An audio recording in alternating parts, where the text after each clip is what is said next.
प्रिय मित्रों, तो लीजिए एक बार मैं फिर से आपके इस 25 फरवरी 2023 के रीट मेंस एग्ज़ाम के महाकुंभ के अंदर आपके साथ कदम से कदम मिलाते हुए हाजिर हूँ। तो आज हम इसके अंदर मैथ्स के अंदर मैंने विज्ञान का एक पूरा फाइनल राउंड आपके तक पहुंचा दिया है। आपको अच्छा लगा होगा। और अब मैथ्स के अंदर भी मैं आपको एक फाइनल जो है इसके अंदर नया कुछ नहीं पढ़ करके अभी तक जो कुछ अपन स्टडी किया है उन्हीं को एक बार फिर से फटाफट शॉर्ट में एक कम टाइम के अंदर सब पूरे सिलेबस को कवर कर लेते हैं और हर तरह के क्वेश्चंस को एक बार फटाफट रिवाइज कर लेते हैं, ताकि हम इस 23 यानी कि 25 फरवरी वाले एग्ज़ाम में हम विज्ञान और मैथ्स है ना गणित के अंदर एक अच्छा स्कोर अपन अर्न कर सकें। तो लीजिए हम स्टार्ट करते हैं बिना किसी औपचारिकता के मैथ्स के अंदर सभी तरह के क्वेश्चंस को शामिल करते हुए।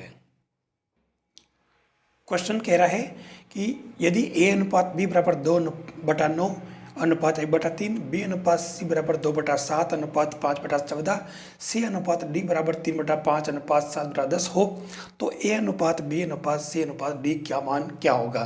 चार ऑप्शन आपके पास दे रखे हैं और इन चारों में से आपके जो सही आंसर है वो क्या है, आप कैसे फाइंड करेंगे। तो मैं फटाफट बिना टाइम वेस्ट किए बता देता हूँ आपको कि ये देखिए ए अनुपात बी आपके क्या बन जाएगा 2:3। अगर आप इसको सिंप्लीफाई करोगे तो 2:3 बन जाएगा और बी सी आपका हो जाएगा 4:5। सिंप्लीफाई करना आपको आता है और सी डी हो जाएगा 6:7।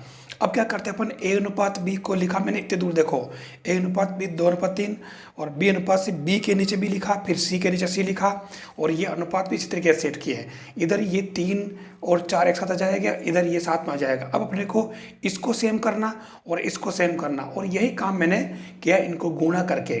तो यहाँ अगर सेम करना तो इसको अपने को 4 से और इसको 3 से करना पड़ेगा और ऐसे ही वापस ये करने के बाद में हमारे पास में ए अनुपात बी तो आ गया देखो 8:12 और बी अनुपात सी आ गया 12:15। अब ये सेम आ गया तो हमारे पास ए बी सी का अनुपात क्या हो गया 8, 12 और 15। बस अब उसके बाद में अपन एक बार फिर से ए बी सी और डी इसको ले लेते हैं, ये सेम आ गया तो उस केस में सी को सेम करना ये 15 और 6 को, तो अपन इसको किससे गुणा करें और 6 को किससे गुणा करें ताकि ये सेम हो जाए। तो ये देखो ये 30-30 दोनों में हो गए बराबर, ये आप देख लें ये 30-30 हो गए तो 16, 24, 30, 35 ये इसका सही आंसर हो जाएगा। डी वाला ऑप्शन इसके अंदर करेक्ट है। क्वेश्चन अगला कह रहा है if x upon Y equal to 3.4 तो 2x प्लस 3y तथा 3y माइनस 2x का अनुपात क्या है।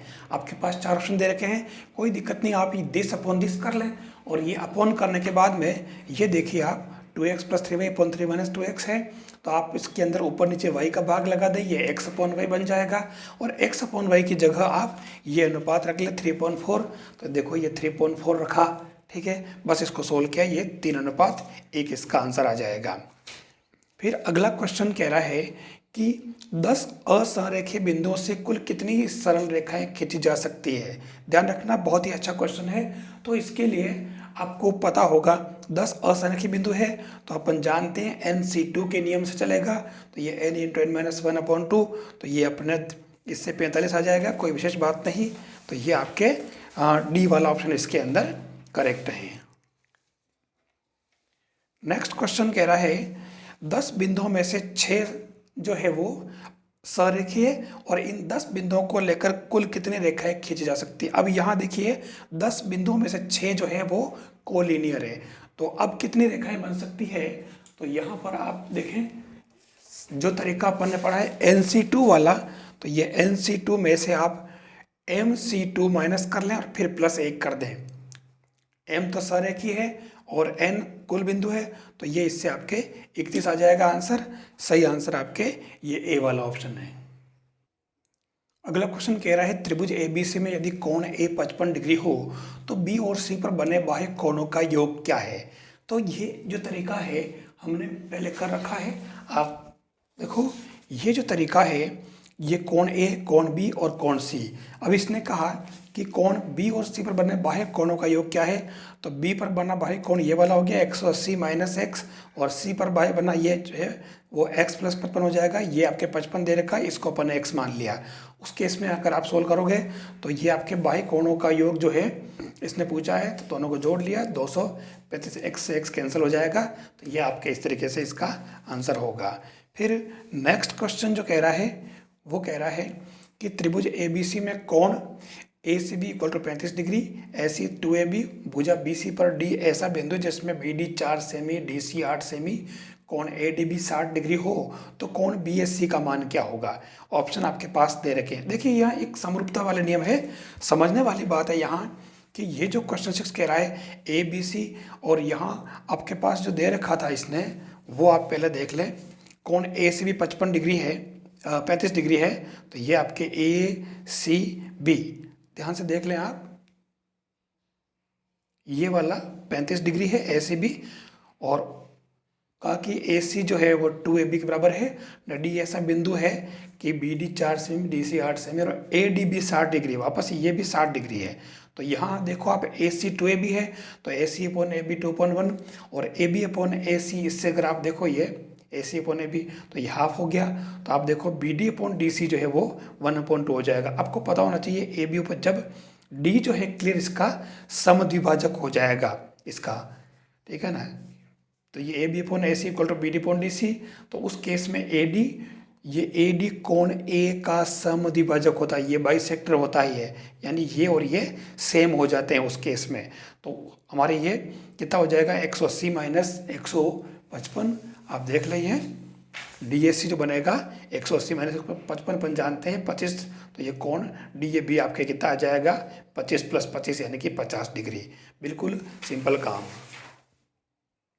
अगला क्वेश्चन कह रहा है दो समरूप ट्रायंगल्स की संगत माध्यिकाएं क्रमशः 12 सेमी और 15 सेमी हो और प्रथम त्रिभुज का क्षेत्रफल 288 सेमी स्क्वायर हो और सेकेंड का क्या होगा। तो ये तो आपको अच्छी तरह से पता, पहले त्रिभुजों के क्षेत्रफलों का अनुपात उनकी माध्यिकाओं के वर्ग के अनुपात के बराबर होता है। तो ये डायरेक्ट यहाँ अपन ने कर लिया है, ये A1 upon A2 equal to M1 square upon M2 square, तो ये 288 upon A2 equal to 12 square upon 15 square, इससे A2 आपके कितना आ गया 450 सेमी स्क्वायर। तो ये आपके इसके अंदर B वाला ऑप्शन करेक्ट है। अगला क्वेश्चन देखिए, सारे क्वेश्चन बहुत इंपॉर्टेंस रखते हैं, ये चीज़ें मैंने बहुत ही सेलेक्टेड ली है। एक समबाहु त्रिभुज की भुजा A हो तो इसके अंतःवृत्त और परिवृत्त की त्रिज्याएं क्रमशः होगी। 4 ऑप्शन दे रखे हैं, आपको पता है ये जो सारे सूत्र रूप में मैंने आपको बता रखे हैं और सूत्र रूप में ही आपको याद रखना है इनको। तो अंतःवृत्त और परिवृत्त की त्रिज्याएं पूछी है तो आपको मैंने बता रखा है समबाहु त्रिभुज के लिए अंतर्वृत्त की त्रिज्या क्या होती है A/2√3 और परिगत वृत्त की त्रिज्या होती है A/√3, यानी कि इसकी आधी होती है अंदर वाले के, अंदर वाला छोटा होगा, है ना। ये आपके अंतःवृत्त, ठीक है, और ये होता है आपके परिवृत्त, तो बाहर वाला बड़ा होता है ना। तो उस हिसाब से ये अंदर वाली आधी हो जाएगी इसकी, ठीक है। तो ये आपके अंतःवृत्त पहले पूछा इसने, पहले अंतःवृत्त और फिर बाह्यवृत्त, तो A मतलब हाफ वाला कहाँ ये रहा, और ये आपके 1/√3, ये इसका आंसर सही होगा। ये क्वेश्चन बहुत इंपॉर्टेंट है, आप इसको ठीक से स्टडी कर लें।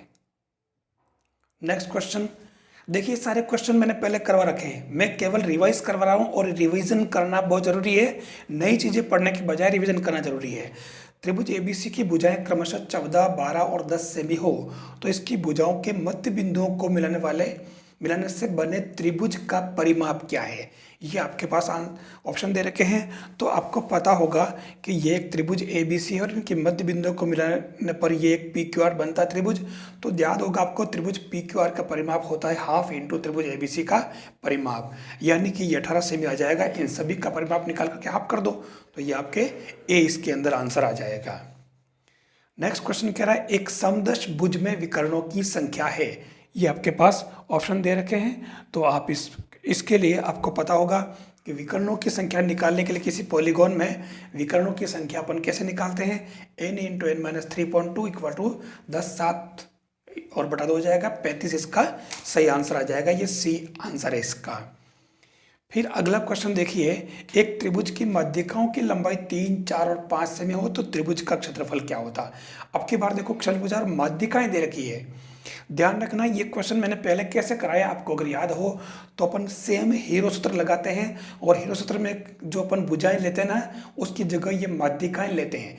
फर्क क्या है, फर्क यह है कि बाहर अपन 4/3 कर लेते हैं, ये area 4/3 root S into S minus A S minus B S minus C और S equal to X plus Y plus z/2 खाली m लगा दिया है मीडियन। बस इसको सोल्व करोगे तो ये आपके 8 सेमी स्क्वायर इसका आंसर आ जाएगा। फिर अगला क्वेश्चन क्या कह रहा है, किसी त्रिभुज की भुजाएं क्रमशः 6 सेमी 8 सेमी और 10 सेमी हो तो उसके अंतर्वृत्त की त्रिज्या क्या है। देखिए अंतर्वृत्त की त्रिज्या पूछी है। सबसे खास बात तो देखिए पाइथागोरियन ट्रिपलेट है, 6 स्क्वायर प्लस 8 स्क्वायर प्लस बराबर 10 स्क्वायर, तो ये समकोण त्रिभुज है। अब इसने जो क्योंकि अंतर्वृत्त की त्रिज्या पूछी है तो आपको पता होगा जो अपन ने पहले बात की है ये वाली बात कि त्रिभुज के अंतर्वृत्त की त्रिज्या बराबर एरिया ऑफ ट्रायंगल अपॉन अर्ध परिमाप उसका, ठीक है। तो ये क्षेत्रफल तो अपन जानते हैं 1/2 इंटू 6 इंटू 8 24 हो जाएगा, ठीक है। तो अर्ध परिमाप इसका क्या हो जाएगा बटा अर्ध परिमाप, तो अर्ध परिमाप कितना इसका, इन सभी को जोड़ लें आप, 8 और 6 14 और 10 24,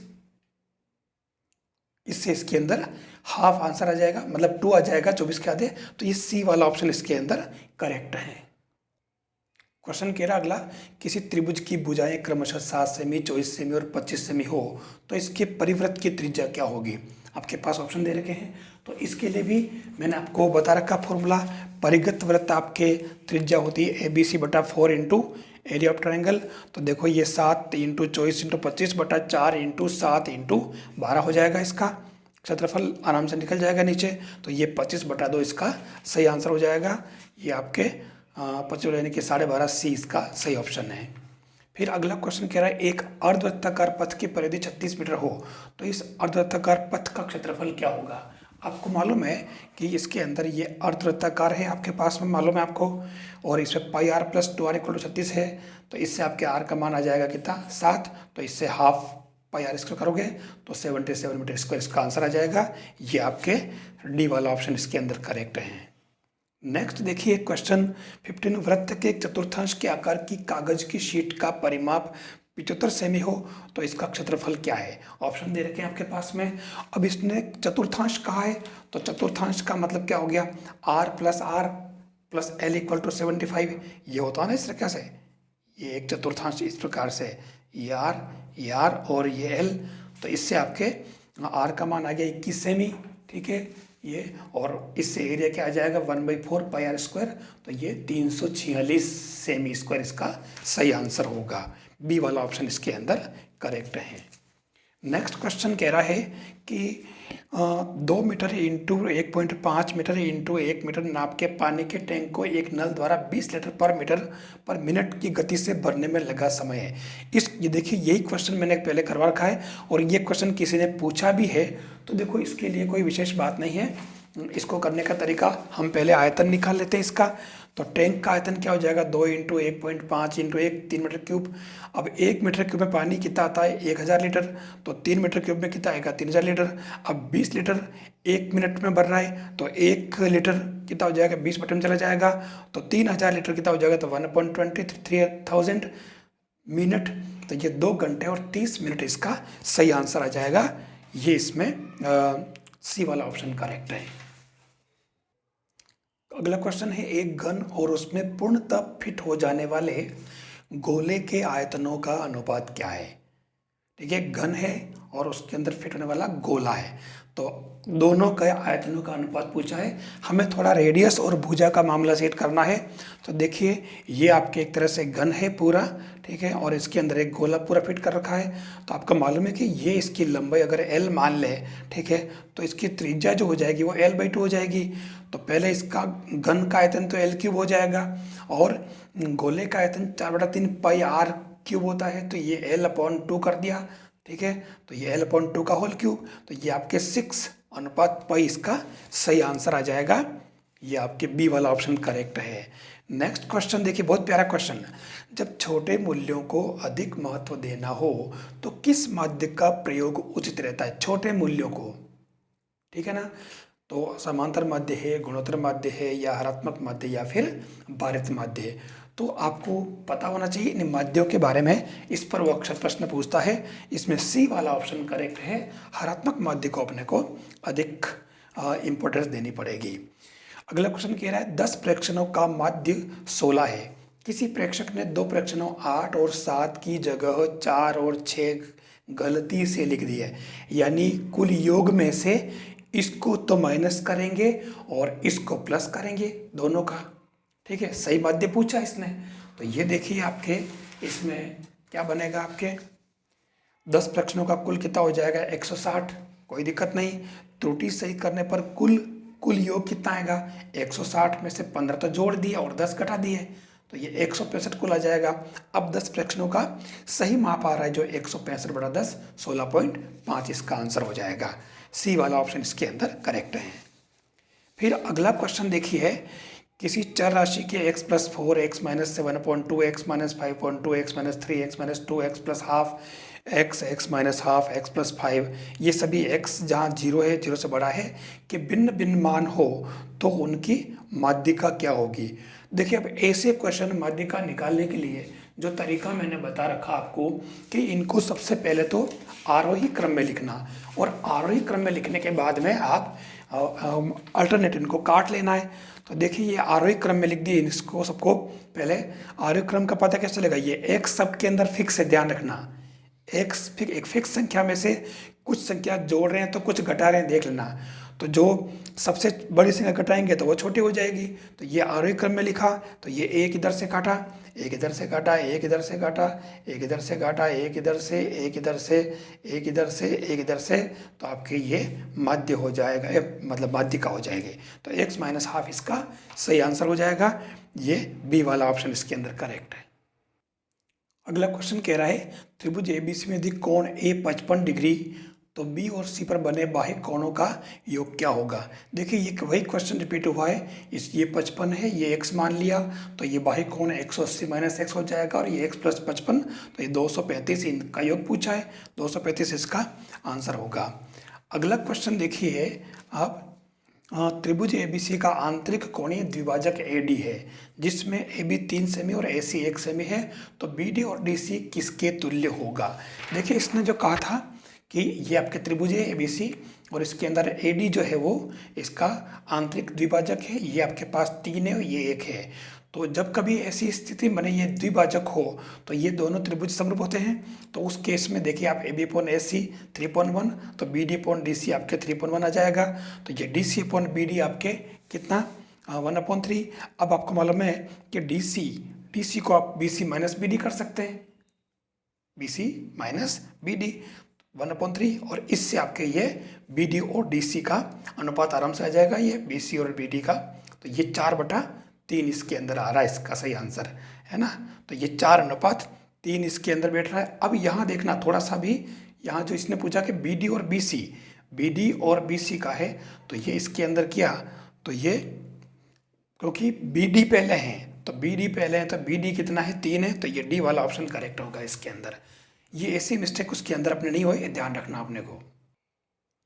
नेक्स्ट क्वेश्चन कह रहा है एक समबाहु त्रिभुज ABC में भुजा BC बिंदु D पर त्रिभाजित यानी कि ट्राइसेक्टेड की जाती है, समत्रिभाजित है इस तरह से, तो निम्न में से सही कथन है।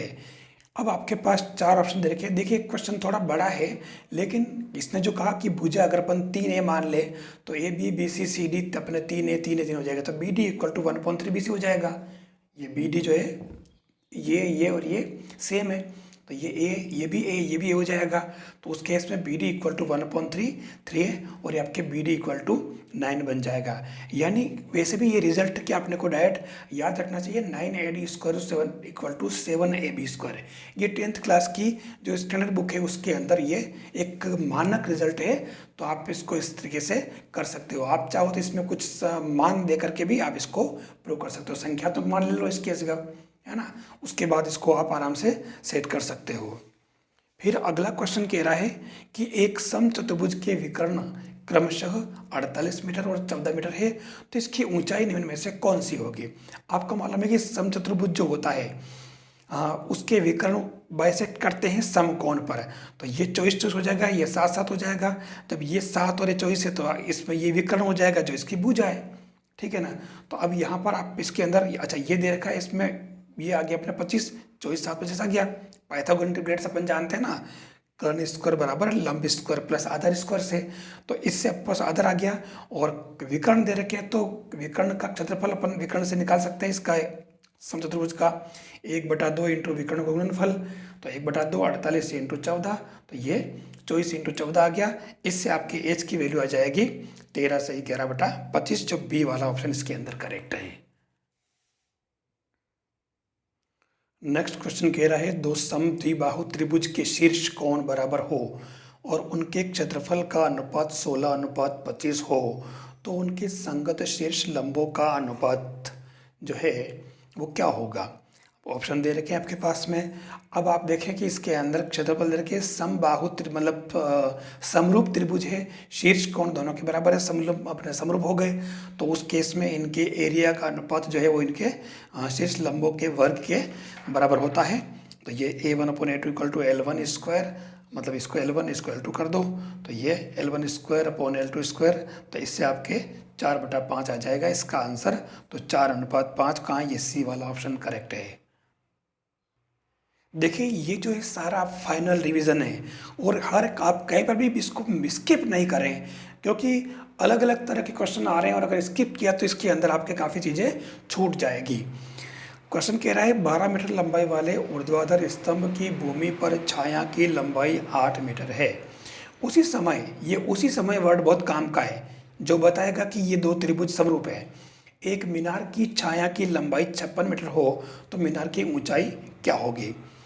ये आपके पास 12 मीटर लंबाई वाला स्तंभ है, और ये छाया इसकी 8 मीटर है, और इसकी में अगर उसी समय अगर दूसरी किसी मीनार की छाया अगर 56 है और ऊंचाई h मान लिया जाए, तो 10/10 = 10/10, और इससे आपके ये h की वैल्यू क्या आ गई, 84 मीटर।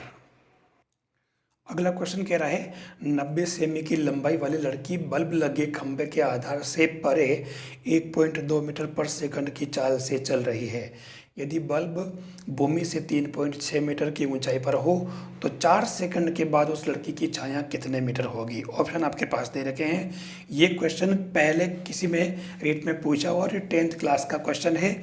यहाँ पर आप ध्यान से देखें कि ये 3.6 मीटर ऊंचाई पर बल्ब लगा हुआ है, और लड़की की जो ऊंचाई है वो ये लड़की की वो 90 सेमी है लंबाई है, और ये यहाँ से दूर जा रही है, इससे इधर जा रही है। तो उस केस में अगर अपन ये 4.58 से मीटर है, तो ये यहाँ से यहाँ तक जाने के बाद मान लो ये x मीटर चलती है, कितने 4 सेकंड बाद, तो उस केस में 1 सेकंड में ये 1.2 मीटर चल रही है, तो 4 सेकंड में इसको गुना कर लो, 4.8 मीटर चलेगी। बस उसके बाद आपके ये समरूप त्रिभुज वाला लग जाएगा।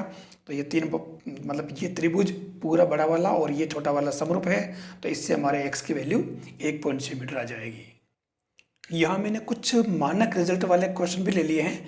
ये कह रहा है कि एक त्रिभुज ABC एक समद्विबाहु त्रिभुज है, और कौन उसका C जो है वो समकोण है। तो कह रहा है सिद्ध कीजिए कि AB² = 2AC²। तो दरअसल ये रिजल्ट डायरेक्ट आपके ऑप्शन में होगा, तो कोई विशेष बात नहीं है। अगर ये इसके अंदर C समकोण है, तो ये BC, ये AC और ये AB, तो पाइथागोरस प्रमेय अपन ने लगा ली, और उससे अपन ने, क्योंकि इसमें समबाहु है तो ये और ये दोनों बराबर होगी, तो AB² = AC² + AC², तो ये AB² = 2AC² आ जाएगा। देखिए क्वेश्चन रिपीट हुआ है, पैटर्न रिपीट हुआ है, क्वेश्चन नहीं रिपीट हुआ है। ये कह रहा दो समरूप त्रिभुजों के क्षेत्रफल क्रमशः 25 सेमी स्क्वायर और 36 सेमी स्क्वायर है। यदि छोटे त्रिभुज की माध्यिका 10 सेमी हो तो बड़े त्रिभुज की संगत माध्यिका, क्योंकि तो अपने को पता है कोई खास बात नहीं है। A1/A2 = एरिया अपॉन एरिया = माध्यिका पर माध्यिका का स्क्वायर, और इससे अपन AM2 निकाल लेते हैं। ये आपके 12 सेमी आ जाएगी, जो A वाला ऑप्शन करेक्ट है। इसके अंदर एक रिजल्ट ध्यान रखना, एक मानक रिजल्ट है कि एक अधिक कोण त्रिभुज ABC में कोण B अगर अधिक कोण है और AD अगर BC पर लंब है, तो AC² = AB² + BC² + 2BC × BD होगा। ये रिजल्ट आपको याद रखना, ये पहला वाला, ये अधिक कोण में। और न्यून कोण हो, ये इसकी जगह अगर न्यून कोण है, तो यहाँ AC² = AB², BC², और प्लस की जगह लग जाएगा -2BC × BD। ये दोनों ही आपको अच्छी तरीके से इसको याद रखना है। ये आपके अधिक कोण त्रिभुज के लिए और ये न्यून कोण त्रिभुज के लिए, दोनों से AC² के मान में डिफरेंस क्या है, प्लस और माइनस का।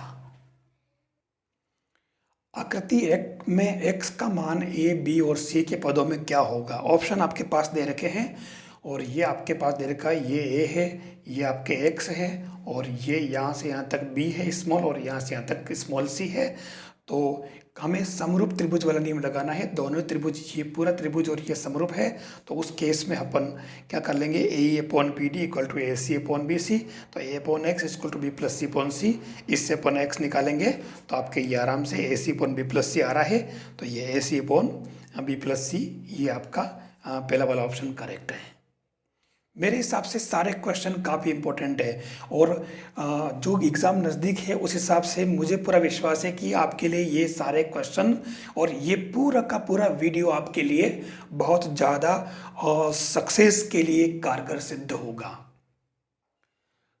नेक्स्ट क्वेश्चन कह रहा है त्रिभुज पी क्यू आर में P D perpendicular to Q R इस प्रकार है कि डी रेखाखंड क्यू आर पर स्थित है। यदि P Q equal to A, P R equal to B और Q D equal to C और डी आर डी है, तब आपके इन चारों में से कौन सा ऑप्शन करेक्ट होगा। कोई विशेष बात नहीं है, आप अगर ध्यान से देखें हमारे पी क्यू आर त्रिभुज है, इसके अंदर ये आपके पी डी जो है लंब है क्यू आर पर, बस ये आपके ए, ये बी, ये सी दे रखा है, ये डी दे रखा है। हमने कुछ नहीं किया, दोनों तरफ पाइथागोरस प्रमेय लगा दी, 1 और 2 से और एल स्क्वायर को दोनों में सेम मान करके इक्वल कर लिया। तो आपके ये A square minus B square equal to C square minus D square इसका सही आंसर आ जाएगा। नेक्स्ट क्वेश्चन दे रखा है √6 plus √10 minus √21 minus √35 into √6 minus √10 plus √21 minus √35 का मान है। थोड़ा सा इसको ऑब्जर्व कर लेना आप, काफ़ी संख्याएं सेम है, तो इसके अंदर आप ध्यान से देखिए √6 √10 तो इसको कुछ नहीं करना, आपको थोड़ा एडजस्ट कर लेना है। ये आप देखिए मैंने √6 √35 साथ में ले लिए, √10 √21 साथ में ले लिए, फिर इधर वापस √6 √35 माइनस में, ये पूरा टर्म देखो सेम दिख रहा है, ये पूरा टर्म सेम दिख रहा है और यहाँ खाली प्लस और माइनस का फ़र्क है बस। तो उस केस में ये A square minus B square किया और ये इसको सोल्व करोगे तो आपके 10 आ जाएगा। डी वाला ऑप्शन इसके अंदर करेक्ट है। फिर चलते हैं अपन नेक्स्ट क्वेश्चन। देखिए अगला क्वेश्चन जो कह रहा है, देखिए जैसे जैसे अपन आगे बढ़े क्वेश्चन का पैटर्न चेंज होगा। यहाँ आप देखें इसने कहा कि √12 का हल है, ऑप्शन आपके पास दे रखे हैं। तो इसके अंदर क्या है, ध्यान से देखना, ये संख्या देख लीजिए आप, संख्या ऐसी है जो दो क्रमागत संख्याओं का गुणनफल है। ये देखिए 12, इनका अंतर 1 है। तो ये जब कभी ऐसा आए जब ये प्लस प्लस, यहाँ आप देखें इसमें सब प्लस प्लस प्लस लग रहा है और प्लस प्लस लग रहा है, इसका मतलब 4 × 3 है। तो इसके अंदर ये जो 4 आपका डी वाला ऑप्शन करेक्ट होगा। अगर इसकी जगह माइनस आ जाए, ठीक है, तो जो छोटी संख्या इसमें से वो इसका आंसर होगी, ये आपको ध्यान रखना होगा। नेक्स्ट क्वेश्चन देखिए, देखो ये आ गया सेकंड वाला, थर्ड वाले में है ना, ये कह रहा है 6 दे रखा रूट में और ये बीच में माइनस आ गया है और ये क्रमागत है। देखो आप क्रमागत संख्याएं 2 और 3 का गुणनफल है 6, ठीक है। तो इसमें से अगर आप ध्यान से देखें तो छोटी संख्या ये आ गया 6, 3 × 2, तो ये माइनस वाले में आपको 2 इसका सही आंसर पढ़ना है। ये ए वाला ऑप्शन इसके अंदर करेक्ट है। अब देखिए इसने गुणनफल डाल दिया है, ठीक है ना। गुणनफल में क्या कर रखा है, ये 5 5 5 रूट में अनंत तक है। तो इस केस में आपके जब ये अनंत तक अगर ऐसा हो तो इसका आंसर हमेशा ध्यान रखें आप 5 ही होगा। अनंत तक कोई भी संख्या यहाँ पे होगी तो उसका आंसर 5 ही होगा, ठीक है। ये ए वाला ऑप्शन करेक्ट है। अब आगे देखिए थोड़ा सा इसने यहाँ चेंज किया है, यहाँ इसमें दे रखा है अनंत तक, ठीक है, लेकिन यहाँ इसने खाली ये यहाँ छोड़ दिया है, कोई डॉट डॉट नहीं है, ध्यान देना, ठीक है ना। ये कितनी बार है, 1 2 3 और 4 बार है।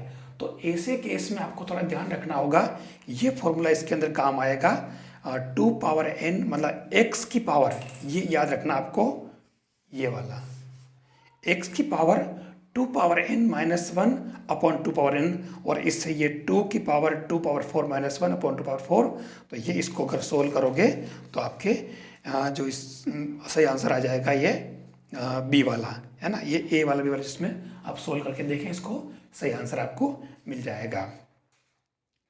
अगला क्वेश्चन है आपके पास में 1/√1 प्लस √2 प्लस 1/√2 √3। ध्यान से अगर देखें तो 1 2 2 3 3 4 रूट में कंटिन्यू है, अपॉन में प्लस में लास्ट कहाँ तक है 99 प्लस √100 तक। अब इसका आंसर क्या होगा? देखिए बहुत ही टेक्निकल और इम्पोर्टेंट क्वेश्चन है। ऐसे क्वेश्चन में ध्यान रखना अपने को। सबसे पहले तो आप इनका परिमेयकरण कर लें। अगर आप इसका परिमेयकरण करेंगे तो ये क्या आएगा 1√1 माइनस √2।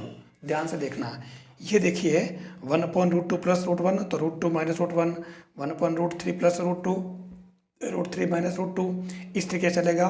तो ये सारे वापस लिखोगे, सारे कट जाएंगे आपके, और इसके अंदर माइनस का √1 और रूट का 100 बचेगा। तो ये तो हो गया आपके 10 और ये हो गया 1, 10 में से 1 गया, 9 इसका आंसर हो जाएगा।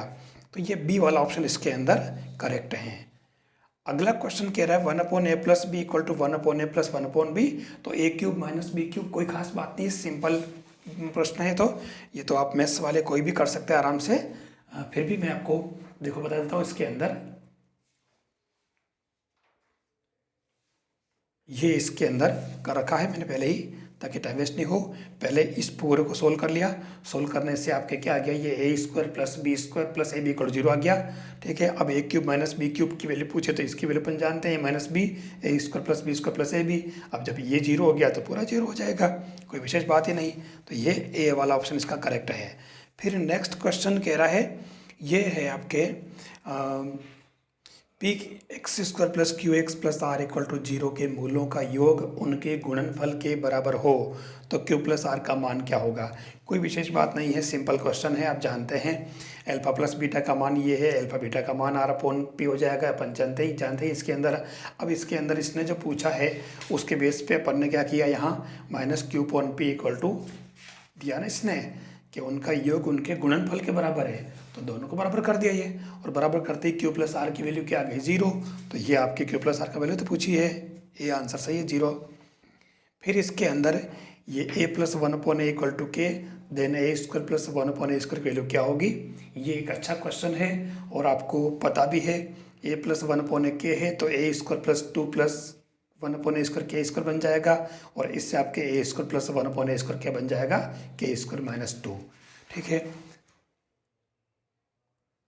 ये कह रहा है क्वेश्चन x² प्लस x = 19 then x plus 5 whole square plus 1/x plus 5 whole square का मान क्या होगा। सही आंसर इसके अंदर 79 है। और ये कैसे हुआ आप देख लीजिए, ये मैंने बता रखा है इसके अंदर। अपन इसको सोल्व कर देंगे, x² plus 10x plus 25 plus 1 बटा ये आ जाएगा नीचे x प्लस 5, और इसको अगर सोल्व किया तो आपकी ये क्या बन जाएगा, x² प्लस x को तो अपन ने क्या लिख दिया 19, फिर ये 9x plus 26 upon x plus 5 जोड़ दिया 9x प्लस 45। बस इसके अंदर से आप 9 कॉमन लो, आप x प्लस 5 से कट जाएगा 9 बचेगा। तो x plus 5 plus 1/x plus 5 equal to क्या आ गया 9। तो उस केस में x प्लस 5 का whole square plus 1/x plus 5 का होल स्क्वायर क्या होता है k² माइनस 2। अभी अपन ने ये कर रखा है पहले, ये वाली थ्योरी इसके अंदर आपके काम आ जाएगी। तो ये आपके 79 आंसर आ रहा है इसका 81 माइनस 2 करने से। अगला क्वेश्चन कह रहा है x4 प्लस 4 का एक गुणनखंड है। ऑप्शन दे रखे हैं आपके पास में। तो गुणनखंड करने में कुछ नहीं, आपको थोड़ा ध्यान रखना पड़ेगा इसके अंदर। इसको पूर्ण वर्ग बना करके सेट करना होगा। ये देखिए करा रखा अपन ने x4 plus 4x² plus 4 minus, यानी ये टर्म जोड़ के घटा दी, इससे हमारे पास में ये फैक्टर आ गए इसके। तो ये एक गुणनखंड x² माइनस 2x प्लस 2 बन रहा है, जो बिल्कुल सिंपल है, आप जानते हैं। नेक्स्ट क्वेश्चन कह रहा है 13 नंबर दे रखा मैंने इसको, जो भी है पहले वाला क्वेश्चन इसलिए। तो ये देखिए यहाँ x², ये वाला जो क्वेश्चन कह रहा है x² minus y² whole cube, y² minus z² whole cube, z² minus x² whole cube. ध्यान से देखें तो ये a³ plus b³ plus c³ और नीचे भी a³ plus b³ plus c³। और यहाँ खास तौर से एक शर्त लग रही है a plus b plus c 0। ये a प्लस बी प्लस सी अगर 0 होता तो a³ plus b³ plus c³ क्या होता है 3abc। तो ये ऊपर वैल्यू 3abc अपॉन 3abc, तो ये x plus Y, Y plus Z, Z plus 1 इसका आंसर हो जाएगा। तो आपके सही आंसर इसके अंदर क्या हो गया, ये प्लस वाला, ये डी वाला ऑप्शन इसके अंदर करेक्ट है। देखिए क्वेश्चन जो बनेंगे लगभग इसी पैटर्न से और इन्हीं के इर्द गिर्द चलेंगे। जो मैं क्वेश्चन बता रहा हूँ, इसलिए आप इनको ठीक से स्टडी कर लें ताकि आप पेपर में अच्छा कर सकें। मुझे विश्वास है आपको पेपर में ये सारे जो क्वेश्चन हैं लगभग आपको मिलेंगे और आप वहाँ कर पाएंगे और आपको ये क्वेश्चन करने से अच्छा भी लग रहा होगा। मेरा ये वीडियो आपको ठीक भी लग रहा होगा, मुझे ऐसा विश्वास है। क्वेश्चन कह रहा है ए बी सी का माध्य m1 a square b square c square का माध्य m2 हो तो A B B C C A का माध्य है। आपके पास 4 ऑप्शन दे रखे हैं। देखिए मैं थोड़ी स्पीड रख रहा हूँ, मुझे ज़्यादा क्वेश्चन करवाने हैं कम टाइम में, क्योंकि हमारे पास टाइम बिल्कुल कम बचा है। न मैं आपका ज़्यादा टाइम वेस्ट करना चाहता हूँ एग्ज़ाम के टाइम में।